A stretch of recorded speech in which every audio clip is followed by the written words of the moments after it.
Mu kiganiro cyatambutse twavuze ku gifu tunavuga ku miti ikoreshwa. Icyo kiganiro twashoje tuvuga ku byo kurya umurwayi w'igifu agomba kurya kuko bimufasha guhangana n'ubwo burwayi. Ushobora kugikurikira mu biganiro twabagejejeho mu bihe byatambutse. No gukora aho ngaho kuri channel M250 TV ukareba n'ibindi biganiro tuba twarabagejejeho ndetse ukanakora subscribe niba utarayikora kugira ngo ntibikajye bigucika.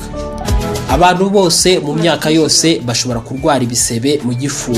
Gusa ubushakashatsi bwakozwe bwerekanye ko igitsina gore bakirwara cyane kurenza igitsina gabo. Iyo ibisebe byo mu gifu bitavuwe hakiri kare bikomeza kwiyongera bikaba byanateza ibindi bibazo binyuranye harimo kanseri yacyo ndetse no kuba cyakangirika cyane bigasaba kukibaga aharwaye hagakurwaho. Nkuko rero muri icyo kiganiro twaravuze ku biribwa, muri iki kiganiro tugiye kubagezaho nonaha tugiye kurebera hamwe uburyo wakwivura igifu utiriwe ukoresha imiti nimwe. Iyi ni M250 TV mu gice twahariye ubuzima, naho njyewe ndi Muhire ndabasuje kandi bahaye ikaze.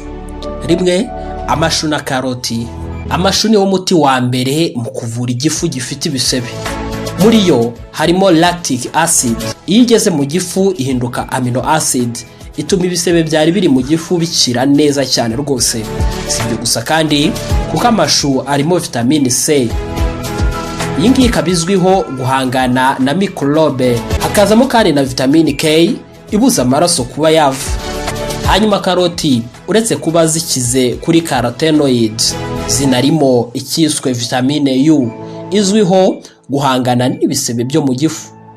Ibi ngibi rero uko bikorwa: fata ishu ukatemo ibice bibiri, igice kimwe ukivange na karoti ebyiri nini.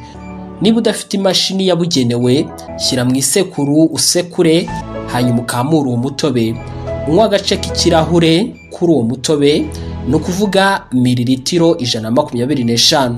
Hanyuma uwo mutobe wabyo unywe mbere yo kurya ibya kumanywa na mbere yo kurya ibya nijoro.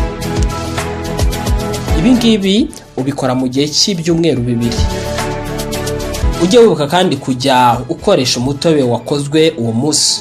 Iyo uraye uba wapfuye. 2, imineke cyangwa igitoki.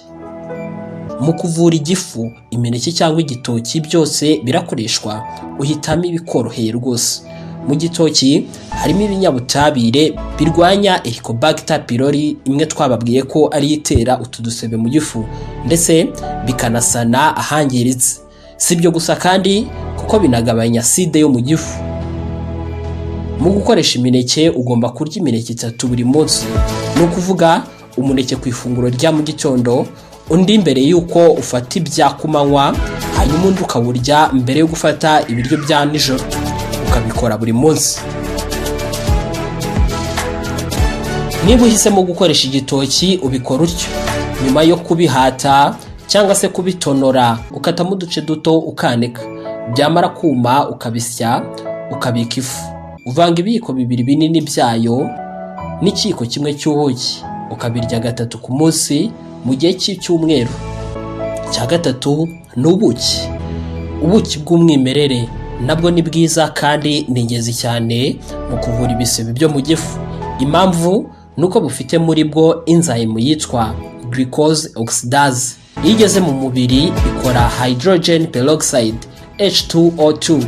Iyi ngiyi yica mikorobe mbi zose zishobora kuba ziri mu gifu zateramo ibisebe.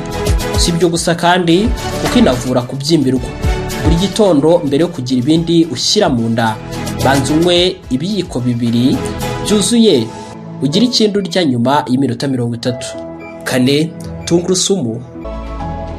Abashakashatsi bo mu kigo cya Fred Hutchinson Cancer Research Center bavumbuye ko muri tungurusumu harimo ubushobozi bwo kwica mikorobe no kugabanya ubwinshi bwa Helicobacter pylori mu gifu. Uko bikorwa rero, fata impeke 3 za tungurusumu uzisye cyangwa se uduhekenye urenzeho igikombe cy'amazi. Hanyuma rero ibi ngibi ujye ubikora buri manywa, hanyuma unabikore buri munsi.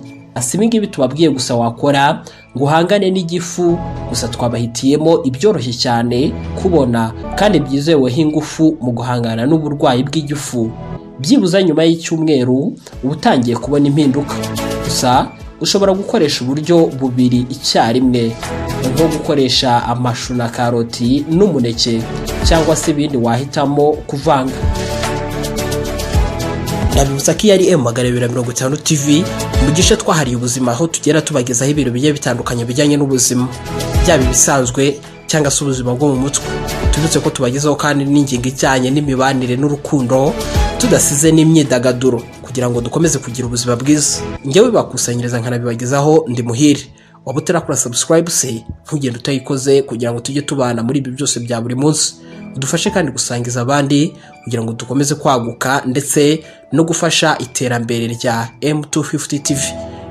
Niba wakunze ibyo twakugejejeho, kora like, tanga igitekerezo aho hasi muri comment, kugira ngo dukomeze kumenya ibyo tugenda tubagezaho bibabereye kandi byabafasha mu buzima bwacu bwa buri munsi. Ndabashimiye. Ciao.